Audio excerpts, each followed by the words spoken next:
नमस्कार मंडळी, मी ऋतुजा विने राणे तुमचं स्वागत करते संध्या प्रकाश किचनमध्ये। आज आपण गुढीपाडव्यानिमित्त घरी मी स्वतः पर्सनली फर्स्ट टाइम श्रीखंड बनवले, जिथे मी A2 गीर जाती गायींच्या दुधापासून हे श्रीखंड बनवले। एकदम सुरुवातीपासून प्रोसिजर दाखवली मी, दही लावण्यापासून चक्का बनवण्यापर्यंत सगळं घरी केलेलं आहे। 1 लिटर गाईच्या दुधामध्ये जवळजवळ पाव किलो श्रीखंड होतं।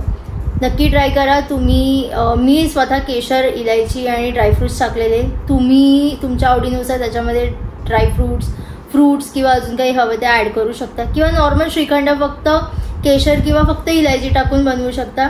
ट्राय करून बघा। चॅनलवरती नवीन असाल तर सबस्क्राईब करा, शेअर करा, कमेंट करा, लाईक करा। आणि आम्हाला ऑफलाईन खूप रिक्वेस्ट येतात आहे नवीन रेसिपीजचे।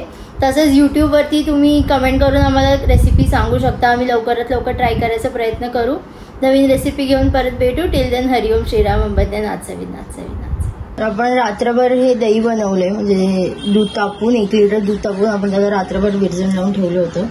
ते दही आपण त्याचा चक्का बनवण्यासाठी गाळून घेऊया।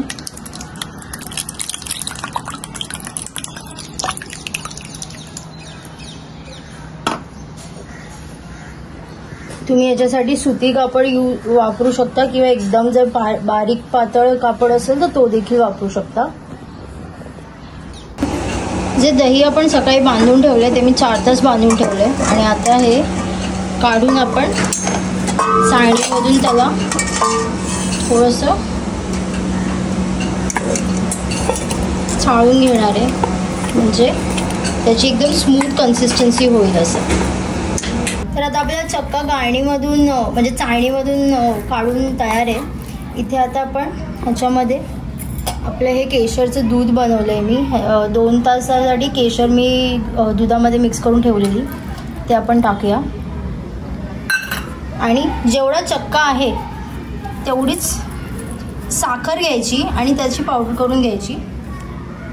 आणि आता आपण हे मिक्स करून घेऊया। साखर वितळून घेऊया आपण ह्याच्यामध्ये। जोपर्यंत साखर आपली हे होते मिक्स करता करताच आपण ह्याच्यामध्ये थोडी वेलची पूड टाकूया। आणि मी इथे काजू आणि बदाम भिजवून त्याला काप करून घेतले त्याचे, ते आपण ॲड करूया। आणि आता हे मिक्स करूया चांगलं।